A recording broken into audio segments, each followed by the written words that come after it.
రాజస్థాన్ మాజీ ముఖ్యమంత్రి అశోక్ గెహ్లాట్కు త్రుటిలో ప్రమాదం తప్పింది. టోంకులో ఏర్పాటు చేసిన ఓ కార్యక్రమంలో స్టేజ్ ఒక్కసారిగా కుప్పకూలింది. ఈ ఘటనలో గెహ్లాట్ స్వల్ప గాయాలతో బయటపడ్డారు. మరికొంతమందికి గాయాలయ్యాయి. సభా వేదికపై మోతాదుకు మించి జనాలు ఎక్కడంతో ఈ ప్రమాదం జరిగింది.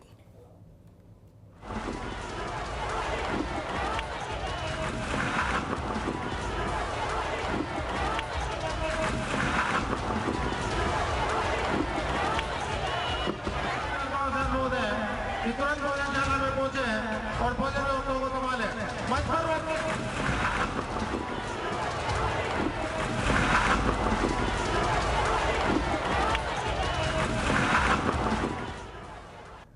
ప్రస్తుతం మీరు చూస్తున్న దృశ్యాలు రాజస్థాన్ మాజీ ముఖ్యమంత్రి అశోక్ గెహ్లాట్కు త్రుటిలో ప్రమాదం తప్పిన దానికి సంబంధించిన ఘటన సంబంధించి వివరాలు.